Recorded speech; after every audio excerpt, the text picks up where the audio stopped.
Si nous péchons volontairement après avoir reçu la connaissance de la vérité, il ne restera plus de sacrifice pour les péchés. Dans Hébreux 10. Cette parole est dure, mais elle n'a pas été écrite pour être ignorée. Elle s'adresse à une personne qui connaît la vérité, une personne qui sait ce que Dieu lui demande, une personne qui entend encore la voix du Saint-Esprit, mais qui retourne volontairement vers ce qui l'éloigne de Dieu. Alors la vraie question est celle-ci. Quand tu pèches en sachant très bien ce que tu fais, qu'est-ce que Dieu est en train de faire, lui? Il y a 3 vérités que beaucoup de chrétiens préfèrent éviter. Mais si ton cœur est encore sensible à cette parole, alors écoute jusqu'au bout. La première vérité, tu n'as pas besoin d'être parfait pour venir à lui. Beaucoup pensent, je dois encore arrêter ce péché, puis je pourrai m'approcher de Dieu. C'est une erreur fatale. Ce n'est pas en luttant seul que tu gagneras. C'est en venant à lui que tu trouveras la force. Dieu ne te demande pas d'être sans péché pour venir à lui. Il te demande simplement de venir tel que tu es, même avec tes échecs, même avec tes rechutes, car c'est dans sa présence que tu seras transformé. Tu crois que ton péché est trop grand?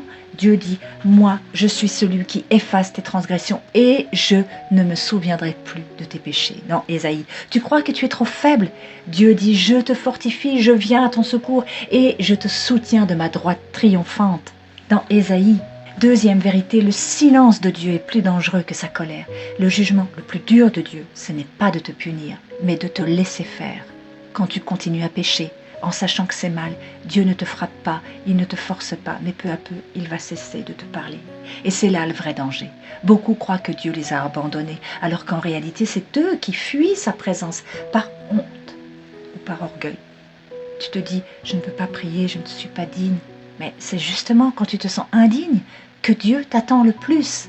Troisième vérité, ta culpabilité est un signe d'espoir. Si tu ressens encore de la culpabilité, si ton cœur n'est pas en paix, c'est que Dieu n'a pas abandonné ton combat. La pire chose, ce n'est pas de tomber, c'est de ne plus rien ressentir.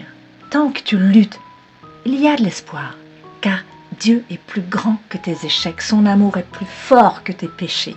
Le péché ne détruit jamais d'un seul coup, il grignote le cœur lentement.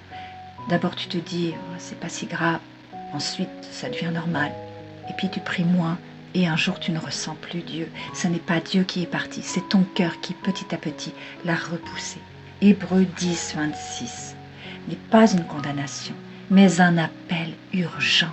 Dieu te dit, ne choisis pas les ténèbres alors que tu as connu la lumière.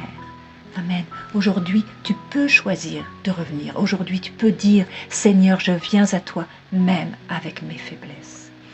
Et si tu veux apprendre concrètement comment marcher dans la liberté que Christ a acquise pour toi, rejoins notre groupe d'études bibliques. Chaque soir, nous lisons la parole ensemble et nous nous encourageons mutuellement.